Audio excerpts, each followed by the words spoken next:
अस्सलाम वालेकुम, welcome back to my channel Aizaz good life. कैसे हैं आप लोग सब? आई होप आप लोग सब ठीक होंगे, खैरियत से होंगे, खुश होंगे, आबाद होंगे। अल्लाह ताला आपको खुश रखे और तमाम बीमारियों और बलाओं से दूर रखे, आमीन सुम्मा आमीन। तो आज का व्लॉग मैं स्टार्ट कर रही हूँ सुबह से। तो यहाँ मैं जा रही थी मार्केट। तो बस यहाँ पे मैं घर से निकल गई थी और बहुत सख्त गर्मी थी, बहुत ज़्यादा धूप थी।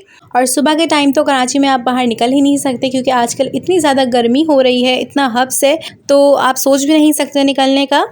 पर मुझे जो है यहाँ पे कुछ ज़रूरी सामान चाहिए था, तो मैं निकल गई थी। मैंने कहा अभी फिर जब शाम हो जाएगी तो मैं नहीं जा सकूँगी, और मैं कुछ लूँ या नहीं लूँ प्राइस लाज़मी पूछती हूँ, डिटेल लाज़मी पूछती हूँ, ताकि मुझे मार्केटिंग आ जाए। क्योंकि आज से पहले कभी मार्केटिंग नहीं करी और हर जगह मम्मा के साथ लाज़मी जाती थी, मार्केट भी जाती थी, पर कभी प्राइस की बात नहीं करी है, तो इसलिए अंदाज़ा नहीं था। और गर्मी की वजह से मैं ज़्यादा देर मार्केट में रुक नहीं सकी, क्योंकि बहुत ज़्यादा जो है चक्कर आ रहे थे। तो बस मार्केट पहुंचते ही मैंने कैमरा ऑफ़ कर दिया था, क्योंकि अच्छा नहीं लगता और इतने सारे लोगों में प्राइवेसी का ख्याल करना मुमकिन नहीं होता। इसलिए फिर मैंने कैमरा ऑफ़ कर दिया था और फिर मैं अपनी शॉपिंग पे लग गई थी। तो मैं ग्रॉसरी करके आ चुकी थी और अब मैं कर रही हूँ डिनर प्रिपरेशन। मैं बना रही थी मसालेदार बीफ टिक्का बोटी, जो कि बहुत ही लजीज बनेगी। आधा किलो मैंने बीफ ले लिया है, जिसको मैंने इस तरह से छोटी छोटी सी बोटियां करवा दी हैं क्यूब्स की शक्ल में। और अब मैं इसमें ऐड कर दूंगी दही। तो मैंने 1 पाव दही लिया था, जो कि मैंने इसमें पूरा ही ऐड कर दिया है। दही मैंने ज़्यादा क्वांटिटी में इसलिए लिया है क्योंकि मुझे दही का मसाला बनाना था। और अब हम इसको कर देंगे अच्छी तरह से मिक्स, यानी इसके लम्स ख़त्म हो जाएं, दही की गुठलियाँ वगैरह सारी ख़त्म हो जाएं। अगर आप लोगों को जल्दी हो और अगर आप लोग ज़्यादा झंझट नहीं पालना चाहते, तो बिल्कुल यही रेसिपी जो है आप लोग किसी दावत में भी बना सकते हैं। और अब मैं इसमें ऐड करी हूँ शानकत चिकन टिक्का मसाला।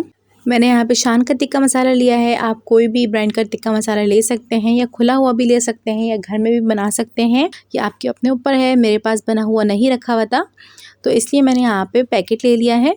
और अब मैं इसको अच्छी तरह से मिक्स कर लूँगी, ताकि बोटियों पे अच्छी तरीके से मसाला जो है लग जाए। तो इसको अभी हम करते हैं साइड पे।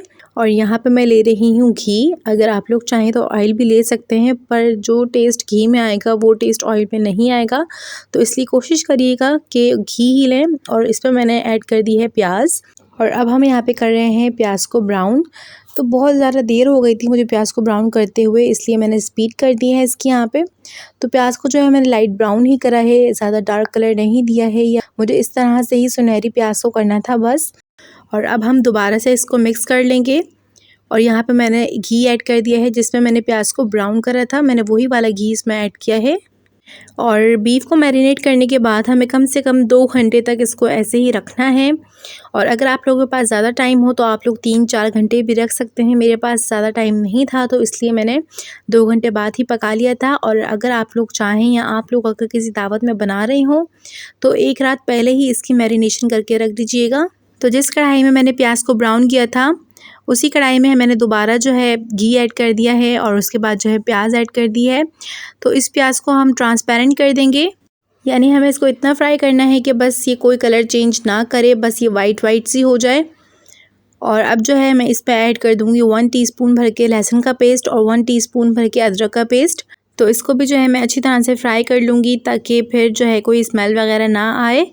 अगर आप लोगों ने पहले ये रेसिपी अगर ट्राई करी है, तो आप लोगों को पता होगा ये रेसिपी कितनी मज़ेदार बनती है। अदरक लहसुन को भूनते हुए मुझे कम से कम 2 से 3 मिनट लगे हैं। उसके बाद यहाँ पे मैंने मैरिनेट बीफ डाल दिया है इसमें। सारा बीफ ऐड करने के बाद मुझे अच्छी तरह से भुनाई करनी है इसकी, कि इसमें से खुशबू आने लग जाए। जब ऑयल जो है छूटने लगेगा, तो बस फिर भुनाई हो जाएगी कंप्लीट। और फिर मैं इसमें पानी ऐड कर दूँगी, और फिर इसको आधे घंटे के लिए लिड कवर करके रख दूँगी, ताकि इसका जो बीफ है अच्छी तरह से गल जाए। और ये जो पानी आप लोगों को नज़र आ रहा है, ये दही का पानी है। और अब हम आधे घंटे के लिए छोड़ देंगे लिड कवर करके। तो आधा घंटा जो है हो चुका था, और अभी आप देख सकते हैं इसकी लुक किस तरह से है। और तेल भी जो है तकरीबन ऊपर आ चुका है, और पानी भी जो है काफ़ी खुश्क हो चुका है, घी ऊपर आ चुका था। तो अब जो है यहाँ पे भुनाई वाला प्रोसेस शुरू हो चुका है।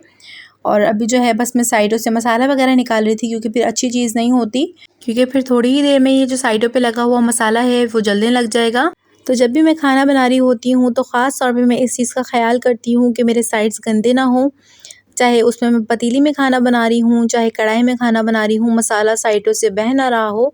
मुझे बड़ा अजीब लगता है, पता नहीं लोग इतने एक्सपर्ट होते हैं और कुछ बनते भी हैं कि हम तो जी बड़े एक्सपर्ट हैं, पर उनकी जो है वो अपनी साइड्स पतीलियों की साफ़ नहीं करते। और खैर अभी जो है यहाँ पे मैं एक्सेस घी निकाल रही हूँ, जितना भी एक्स्ट्रा यहाँ पे घी है वो सब मैं इसमें निकाल लूँगी साइड पे, क्योंकि अभी मुझे डालना है इसमें पानी ताकि हमारा बीफ जो है अच्छी तरह से गल जाए। जब गल जाएगा तो हम इसमें यही ऑयल ऐड कर देंगे। अभी फ़िलहाल मैं इसलिए ऑयल निकाल रही हूँ क्योंकि मुझे ऐसा लगता है कि रौनक चली जाती है। अगर आप लोगों को ज़्यादा घी पसंद नहीं हो, अगर आप लोग ज़्यादा ऑयली नहीं खाते, तो आप लोग जो है निकाल लीजिएगा और किसी भी जो है दूसरे सालन में इसको इस्तेमाल कर लीजिएगा। तो इससे ये होगा कि आपका ऑयल वेस्ट नहीं जाएगा और किसी काम ही आ जाएगा। क्योंकि कुछ लोग होते हैं वो बहुत ज़्यादा कम ऑयल खाते हैं और कुछ लोग जो है बहुत खाते हैं। और मेरा तो ये है कि जब तक मैं ज़्यादा ऑयल ना ऐड करूँ तो मुझे ऐसा लगता है कि खाने में रौनक नहीं आ रही। सारा ऑयल निकालने के बाद मैंने इसमें ऐड कर दिए है पानी 3 ग्लास के करीब। उसके बाद जो है मैंने इसकी लिड कवर कर दी है और अब इसको आधे घंटे के लिए छोड़ दूँगी ताकि बीफ जो है हमारा गल जाए। बीफ बहुत अच्छी तरह से हमारा गल चुका है, बिल्कुल नरम हो चुका है।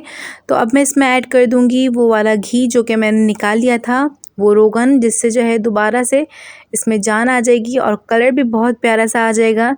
तो ये देखिए ऑयल डालने के बाद कितनी प्यारी सी लुक आई है इसकी और हमारी रेडी हो चुकी है बीफ मसाला बोटी। अगर आप लोगों को रेसिपी अच्छी लगी हो तो लाजमी ट्राई कीजिएगा अपने घर में, बहुत आसान रेसिपी है। और अगर आप लोग कोयले का स्मोक पसंद करते हैं तो आप लोग इसमें वो भी लगा सकते हैं, पर मेरे घर में जो है इतना शौक से नहीं खाया जाता।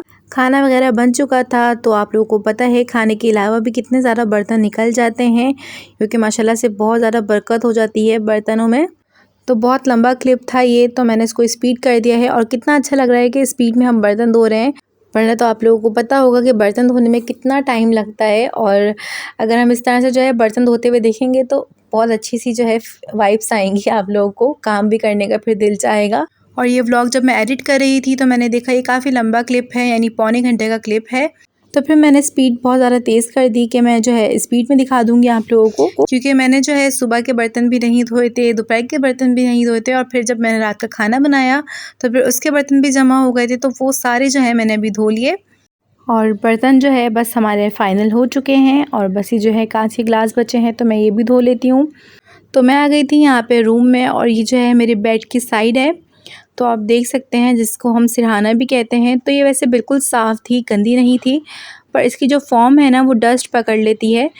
और मैंने आप लोगों को पहले भी बताया है कि यहाँ पे सामने ग्राउंड है तो ज़्यादा मिट्टी आती है, ज़्यादा डस्ट आती है, तो इसलिए जो है ये थोड़ा सा जो है धूल वाला हो जाता है। पर मैं इसको इस तरह से झाड़ लेती हूँ और फिर बाद में जो है इस तरह से इसको सरफ़ के कपड़े से जो है साफ़ कर लेती हूँ। वैसे तो ये बिल्कुल साफ़ रहता है, नीट एंड क्लीन रहता है। और फिर जो है ऐसा नहीं होता कि ये फॉर्म जो है वो गीला ही रहे, ये बिल्कुल सूख जाता है। मैं इसको 2-4 घंटे के लिए फ़ैन ऑन करके छोड़ देती हूँ तो ये बिल्कुल साफ़ हो जाता है, बिल्कुल खुश्क हो जाता है।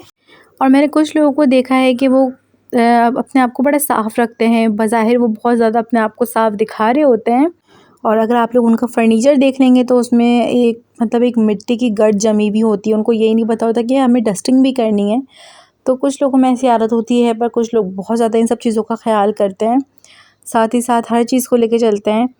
और मेरा ये होता है कि मैं चाहती हूँ कि सबसे पहले मैं काम कर लूँ, उसके बाद जो है मैं साफ़ सुथरी हो जाऊँ, क्योंकि फिर जो है ना मुझे काम की टेंशन नहीं होती, काम सारा मेरा हुआ हुआ होता है और बस जो है मुझे थोड़ा बहुत सा काम जो करना होता है वही होता है। और अगर इस तरह के मैं कोई काम वगैरह फैला लेती हूँ तो मुझे और देर लग जाती है। और कैमरे के साथ जो है मैं काम कर रही हूँ तो मुझे जो है काफ़ी मुश्किल हो रही थी, क्योंकि कैमरा जो है सेट करना भी ज़रा होता है और फिर उसके बाद सब कुछ देखना होता है कैमरा अगर आप लेके काम कर रहे हो तो। पर यकीन करें सफाई के बाद जो एक घर को देख के जो खुशी महसूस होती है ना वो अलग ही होती है। फिर जो है ना थकावट वगैरह कुछ भी पता नहीं चलता। और ये मैंने हमेशा ये चीज़ नोट करी है कि अगर आपका घर जो है साफ़ सुथरा होगा, अगर मेरा घर थोड़ा सा भी मैसी होता है ना तो मैं ख़ुद इतनी ज़्यादा सुस्त हो रही होती हूँ, मुझसे काम नहीं हो रहा होता। क्योंकि और अगर मेरा घर जो है साफ़ हो रहा होगा, बिल्कुल नीट एंड क्लीन हो रहा होगा, बिल्कुल भी नहीं फैला हुआ होगा, बहुत ज़्यादा अच्छा लग रहा होता है और बहुत सब कुछ फ्रेश लग रहा होता है। तो ये भी नीट हो चुका है और बस इसमें मैंने फ़ाइनल कपड़ा लगा दिया था। और अब जो है हो गया है रात का टाइम, खाना भी हमने खा लिया था और हस्बैंड जो है अब बस थोड़ा सा जो है टीवी वगैरह देख लेंगे और फिर जो है हम लोग सोने की तैयारी करेंगे।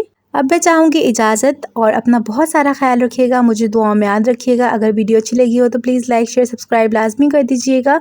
टेक केयर, अल्लाह हाफिज़।